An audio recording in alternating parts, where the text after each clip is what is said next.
अस्सलाम वालेकुम दोस्तों। दोस्तों आज हम हज़रत यूसुफ़ की स्टोरी आपसे साझा करने वाले हैं। जनाब हज़रत यूसुफ़ की कहानी जो अल्लाह के नबी थे। जनाब हज़रत यूसुफ़ हज़रत याकूब रज़ियल्लाहु तआला अन्हु के बेटे थे। हज़रत याकूब रज़ियल्लाहु तआला अन्हु के दो बेटे थे, हज़रत यूसुफ़ और हज़रत बिन्यामीन थे। और हज़रत याकूब के की जो टोटल हज़रत याकूब की जो टोटल औलाद थी वो 12 थी, जिनमें से दो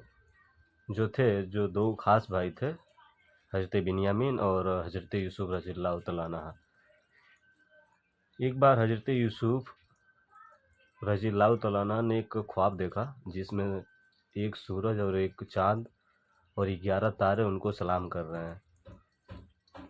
तो वो इस ख्वाब को समझ नहीं पाते हैं और वो अपने ख्वाब को अपने वालिद हज़रत याकूब अलैहिस्सलाम के पास लेके जाते हैं।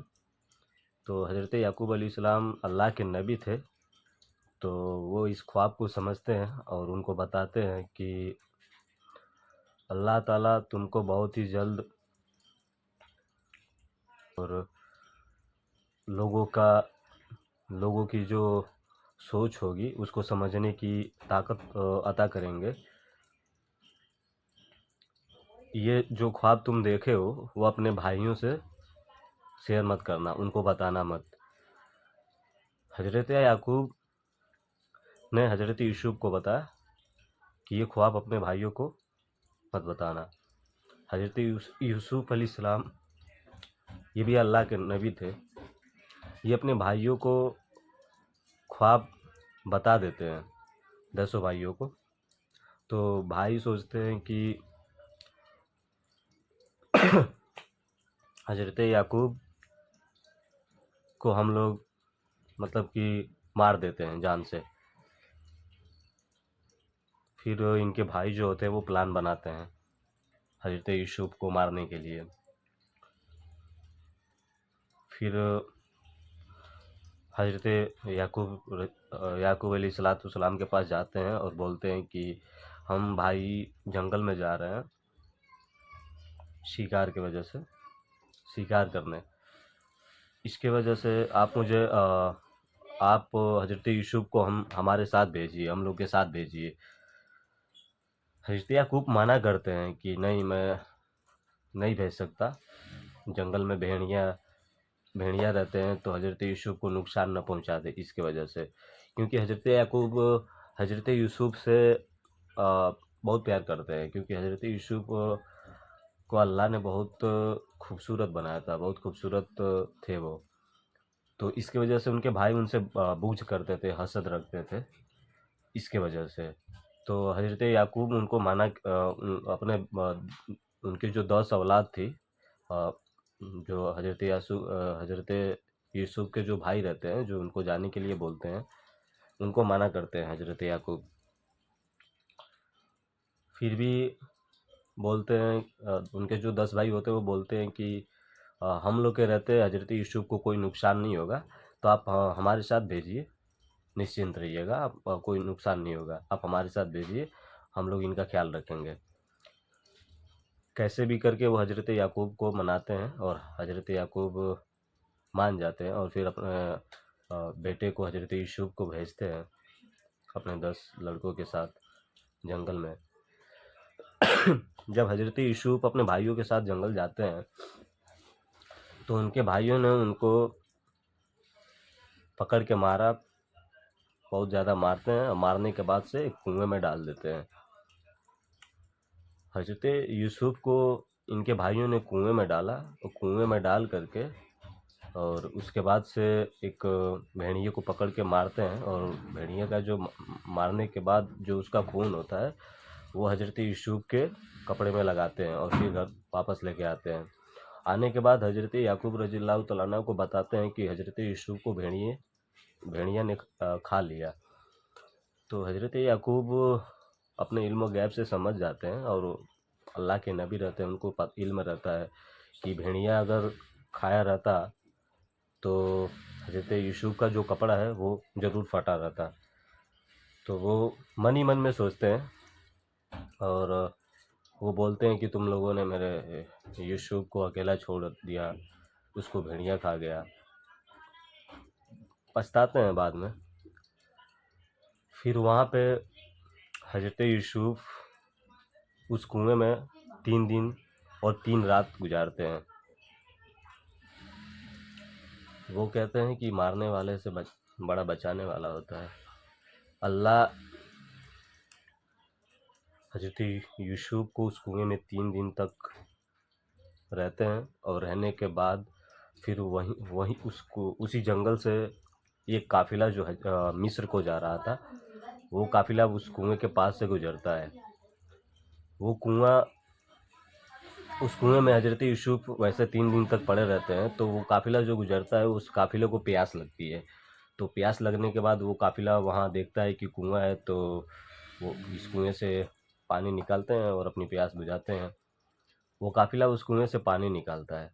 पानी निकालने के लिए जैसे ही अपने रस्सी को बाल्टी बाल्टी में बांध करके जैसे ही नीचे फेंकते हैं पानी निकालने के लिए, तो वो बाल्टी देख करके हज़रत यूसुफ उस रस्सी को पकड़ लेते हैं और फिर उसके सहारे वापस ऊपर लोग उनको ऊपर खींचते हैं, तो उसके सहारे वो ऊपर आते हैं। वो लोग जो काफ़िला रहता है वो देखता है कि हज़रत यूसुफ बहुत प्यारे हैं, तो उनको ऐसा लगता है कि चलो ये अच्छी चीज़ हमारे हाथ लगी है, ये नौजवान जो बहुत खूबसूरत है, बहुत प्यारा है, इसको हम बाज़ार में बेचेंगे तो हमें अच्छी रकम मिलेगी और जिससे हमारा गुजारा चलेगा, हमारे पास कुछ धन दौलत आ जाएंगे जिससे हमारे पास गुजारा चलेगा। फिर हज़रत यूसुफ को वो मिस्र के बाज़ार में लेके जाते हैं। वहाँ पे उनकी बोलियाँ लगती हैं, तो बोलियाँ लगती हैं, वहाँ पे जो मिस्र का बादशाह रहता है वो ख़रीदता है। फिर वहाँ से उनका कारोबार बढ़ता है आगे। फिर वो उस बादशाह के घर कुछ दिन रहते हैं। रहने के बाद से फिर हज़रत जुलेखा उन पे इल्ज़ाम लगाती है। फिर वहाँ से उन पे इल्ज़ाम लगने के बाद वो 11 साल समथिंग 12 साल 11 या 12 साल समथिंग जेल में रहते हैं। जेल में रहने के बाद से फिर अल्लाह ताला वहाँ से उनको निकालते हैं। निकालने के बाद से फिर अल्लाह ताला उनको वहाँ का बादशाह बनाते हैं। कहने का मतलब कि हज़रत यूसुफ अगर अपने वालिद के साए में पलते तो वो उनके हिस्से में जो तन्हाइयाँ थी, जो दुख और दर्द था और जो तकलीफ़ें थी, शायद ये इनके हिस्से में ना आती। कहने का मतलब कि आपकी मरहूमियाँ ही आपकी बुलंदियों का सबब बनेगी, आप बस सब्र करिए। हज़रत यूसुफ को जब 11 साल समथिंग जेल में रहने के बाद जब अल्लाह ने उनको मिस्र का बादशाह बनाया, तो वहीं अल्लाह मेरा भी और आपका भी है। तो आप सब्र करें, आप कंसिस्टेंसी जो काम कर रहे हैं वो लगन के साथ मेहनत करें। इंशाअल्लाह समय बदलेगा, आपका भी दिन लौटेगा। कहने का मतलब ये है कि हज़रत यूसुफ वो अल्लाह के ऐसे नबी थे जिनके बारे में हदीस शरीफ में आता है कि हज़रत जुलेखा और उनका वाक़या है कि हज़रत जुलेखा फरमाती हैं कि मिस्र की औरतें कहती हैं कि जुलेखा एक आशिक पे फ़िदा हो गई हैं। हज़रत जुलेखा बोलती हैं कि ठीक है, अगर मैं आशिक पे फ़िदा हुई हूँ तो मैं किसी दिन तुम लोग को दिखाऊंगी। तुम लोग बोलते हो कि आशिक पे फ़िदा हो गई हैं, तो ऐसे लोग अभी भी या पहले भी ऐसे लोग बातें बनाते थे। तो हज़रत जुलेखा उन औरतों को बोलती हैं कि ठीक है, आप एक फल सेब ले हाथ में और सेब लेके खड़ी रहें और चाकू देती हैं उनको और फिर बोलती हैं कि आप इनको काटिएगा और हम हज़रत यूसुफ को जब बुलाएंगे उनके आने के बाद इस फल को आपको काटना है। जैसे हज़रत जुलेखा हज़रत यूसुफ को बुलाती हैं, बुलाने के बाद जैसे बुलाने के बाद बोलती हैं कि ठीक है अब आप लोग फल को काटो। तो हदीस शरीफ में आता है कि उस मिस्र की औरतें जो थीं वो फल के साथ अपनी उंगलियां काट ली थी और उनको एहसास नहीं हुआ था। ये हैं हज़रत यूसुफ। ये बहुत ही अच्छे नबी थे अल्लाह के, और इनका जो सब्र है ये हमें सिखाता है कि हमें भी सब्र करना चाहिए और सब्र के साथ रहना चाहिए। अपना जो काम है कंसिस्टेंसी के साथ करना चाहिए।